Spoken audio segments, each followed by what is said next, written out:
Sir, ಈಗ ಕೆಂಪಣ್ಣವ್ರು ಇದ್ದಾಗ ಹಿಂದೆ ನಿಮ್ಮ ಪಕ್ಷದವ್ರು ಹೇಳ್ತಾ ಇದ್ರು ಕೆಂಪಣ್ಣವರು ಕಾಂಗ್ರೆಸ್ ಏಜೆಂಟ್ ಅಂತ ಹೇಳ್ತಿದ್ರು ಪತ್ರ ಬರೆದಾಗ.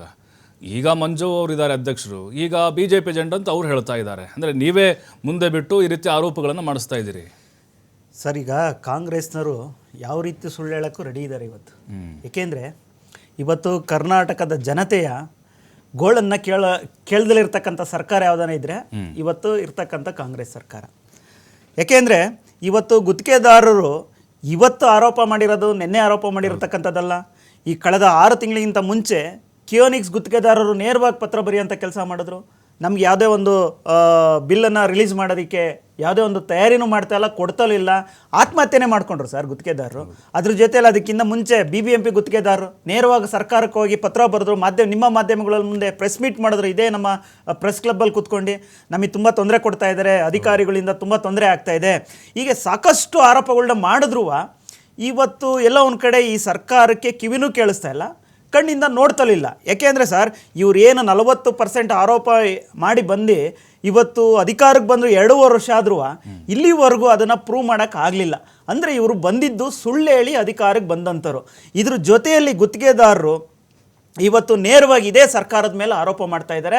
ನಮ್ಮ 33,000 ಕೋಟಿ ಅಷ್ಟು ಇರ್ತಕ್ಕಂಥ ಹಣವನ್ನು ಸುಮಾರು 8 ಇಲಾಖೆಗಳಲ್ಲಿ ಇವತ್ತು ರಿಲೀಸ್ ಮಾಡಿಕೊಡೋದಕ್ಕೆ ಕಮಿಷನ್ ಕೇಳ್ತಾ ಇದ್ದಾರೆ. ಇವತ್ತು ರಿಲೀಸ್ ಮಾಡ್ತಾ ಇಲ್ಲ. ಸರ್, ಒಂದು ಪ್ರಶ್ನೆ ಇವತ್ತು ಕಾಂಗ್ರೆಸ್ನವ್ರಿಗೆ ಕೇಳೋಕ್ಕೆ ಇಷ್ಟಪಡ್ತೀನಿ. ಯಾಕೆಂದರೆ ಇವತ್ತು ಸರ್ಕಾರ ಅಧಿಕಾರಕ್ಕೆ ಬಂದಾದಮೇಲೆ ಒಂದು ಕಡೆ ಗ್ಯಾರಂಟಿ ಕೊಟ್ಟಾದಮೇಲೆ ಎಲ್ಲ ಬೆಲೆಗಳನ್ನ ಜಾಸ್ತಿ ಮಾಡ್ಕೊಂಬಂದರು ಸರ್. ಎಲ್ಲ ಇದು ಯಾವ ಸುಮಾರು 40-48 ಪದಾರ್ಥಗಳ ಬೆಲೆ ಮಾಡ್ಕೊಂಡು, ಅದು ಹಾಲಿರ್ಬೋದು, ಆಲ್ಕೋಹಾಲ್ ಇರ್ಬೋದು, ಕೊನೆಯದಾಗಿ ಕಸ ಎತ್ತೋದಕ್ಕೂ ಒಂದು ಸೆಸ್ ಅಂತ ಹಾಕ್ಬಿಟ್ರು. ಈ ರೀತಿಯಾದ ದುಡ್ಡು ಎಲ್ಲವನ್ನೂ ಹಾಕಿ ಇವತ್ತು ದುಡ್ಡು ಎಲ್ಲಿ ಹೋಗ್ತಾ ಇದೆ ಸರ್? ಯಾವ ರಾಜ್ಯ ಸೇರ್ಕೊಳ್ತಾ ಇದೆ? ನಾವು ಉದಾಹರಣೆಯಾಗಿ ಇವತ್ತು ವಾಲ್ಮೀಕಿ ಅಭಿವೃದ್ಧಿ ಹಣವನ್ನು ಎಲ್ಲೋ ಒಂದು ಕಡೆ ಯಾವುದೇ ಒಂದು ಸರ್ಕಾರಿ ಖಜಾನೆಯಿಂದಲೇ ನೇರವಾಗಿ ಚೆಕ್ಗಳನ್ನ ಕೊಟ್ಕೊಂಡು ಬೇರೆ ಬೇರೆ ರಾಜ್ಯಕ್ಕೆ ಕಳಿಸ್ಬಿಟ್ಟವ್ರೆ. ಅದು ಚಿಂದಂಗಡಿಗೆ ಇರ್ಬೋದು, ಇದು ಮದ್ಯಪಾನ ಅಂಗಡಿಗೆ ಹೊರಟೋಯ್ತು. ಆ ರೀತಿಯಾಗಿ ಎಲ್ಲೆಲ್ಲೋ ಕಳಿಸ್ತಾ ಇದ್ದಾರೆ.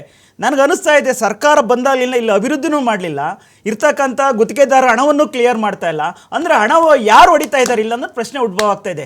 ಯಾಕೆಂದರೆ ಓಕೆ, ಎಲ್ಲ ಇದನ್ನ ಇಟ್ಕೊಂಡು ಬ್ರ್ಯಾಂಡ್ ಬೆಂಗಳೂರು ಮಾಡೋಕೆ ಹೊರಟಿದ್ದಾರೆ ಸರ್. ಯಾವ ಬ್ರ್ಯಾಂಡ್ ಬೆಂಗಳೂರು ಸರ್? ಇವತ್ತು ಕಸದ ಬೆಂಗಳೂರು, ಗುಂಡಿ ಬೆಂಗಳೂರು ಆಗ್ಬಿಟ್ಟು ಇವತ್ತು ಎಲ್ಲ ಇರ್ತಕ್ಕಂಥ ಕಾರ್ಖಾನೆಗಳು ಇರ್ಬೋದು, ಜನರಿಗೆ ಇರ್ಬೋದು, ಸಾಕಷ್ಟು ಸಮಸ್ಯೆ ಆಗ್ತಾ ಇದ್ರು. ಈ ಸರ್ಕಾರ ಖಂಡಿತ ಒಂದು ಕಿಂಚಿತ್ತು ಒಂದು ಮರ್ಯಾದೆ ಇಟ್ಕೊಂಡು ಏನಾದ್ರು ಡೆವಲಪ್ ಮಾಡೋಣ, ಏನಾದರೂ ಅನುಕೂಲ ಮಾಡೋಣ ಜನಕ್ಕೆ ಅಂತ ಹೇಳ್ಬಿಟ್ಟು ಯಾವುದನ್ನು ಒಂದು ಕೆಲಸ ಮಾಡಿದ್ದೆ, ಯಾವುದನ್ನ ಕಾಮಗಾರಿ ಸ್ಟಾರ್ಟ್ ಆಗಿದ್ರೆ ಉದಾಹರಣೆಗಳು ಕೊಡಲಿ ಸರ್. ಇವತ್ತು ಕಾರ್ಖಾನೆಗಳು ಬೆಂಗಳೂರಿಂದ ಆಚೆ ಹೋಗ್ತಾ ಇದ್ದಾವೆ. ಯಾಕೆ? ಇವತ್ತು ಸರ್ಕಾರ ಯಾವುದೇ ಒಂದು ಮೂಲ ಸೌಕರ್ಯಗಳನ್ನ ಕೊಡದೇ ಇರೋದ್ರಿಂದ ಇವತ್ತು ಈ ರಾಜ್ಯದಲ್ಲಿರ್ತಕ್ಕಂಥ ಸಾಕಷ್ಟು ಕಂಪ್ನಿಗಳು ಪಕ್ಕದಿರ್ತಕ್ಕಂಥ ಹೈದರಾಬಾದ್ ಹೋಗ್ತಾ ಇದೆ. ಅವರು ಕೂಡ ಅನಿಸಿರಿ ಸರ್, ಇವತ್ತು ಜನರಿಗೆ ಅನಿಸ್ತು ಇದು ಒಂದು ಅಸಮರ್ಥ ಸರ್ಕಾರ ಅಂತ. ನಾವು ಕೂಡ ಹೇಳ್ತಾ ಇದ್ವಿ, ಜನರು ಕೂಡ ಹೇಳಿದ್ರು. ಅದೇ ರೀತಿ ಇವತ್ತು ಪಕ್ಕದ ರಾಜ್ಯರು ಕೂಡ ಕರ್ನಾಟಕದ ಕಾಂಗ್ರೆಸ್ ಸರ್ಕಾರ ಅಸಮರ್ಥ ಸರ್ಕಾರ, ಇಲ್ಲಿ ಏನೂ ಅಭಿವೃದ್ಧಿ ಆಗ್ತಾ ಇಲ್ಲ, ಬನ್ನಿ ನಮ್ಮ ರಾಜ್ಯಕ್ಕೆ ಅಂತ ಹೇಳ್ಬಿಟ್ಟು ಕರೆಯುವಂಥ ಸ್ಥಿತಿ ಇವತ್ತು ನಿರ್ಮಾಣ ಆಗಿದೆ. ಅಂದರೆ ಅದು ಕಾರಣಕರ್ತರು ಸಿದ್ದರಾಮಯ್ಯನವರು. ಇವತ್ತು ಅದ್ರ ಜೊತೆಯಲ್ಲಿ ಇರ್ತಕ್ಕಂಥ DK ಶಿವಕುಮಾರ್ ಅವರು ಯಾವುದೇ ಒಂದು ಅಭಿವೃದ್ಧಿ ಕೆಲಸಗಳು ಮಾಡ್ದಲೇ ಇರೋದ್ರಿಂದ ಎಲ್ಲರೂ ಒಂದು ಕಡೆ ಅನಿಸ್ತಾ ಇದೆ, ಕರ್ನಾಟಕ ಜನತೆನೂ ಬೇಸತ್ತು ಬಿಟ್ಟಿದ್ದಾರೆ ಸರ್ ಇವತ್ತು.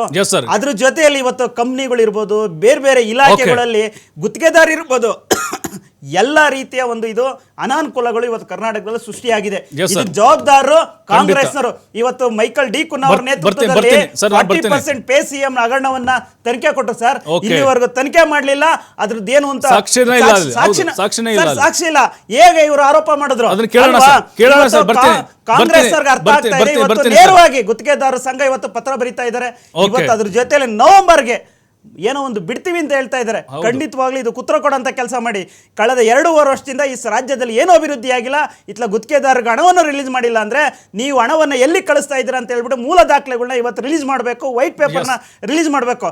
ಕಾಂಗ್ರೆಸ್ ವಕ್ತಾರ ಹೇಳ್ತಾ ಇದ್ರು 80 ಸಾವಿರ ಕೋಟಿ ಯಾವ ದುಡ್ಡು ಕೊಟ್ಟಿಲ್ಲ ಸರ್, ಸುಳ್ಳು ಹೇಳ್ತಾ ಇದ್ದಾರೆ. ಇದು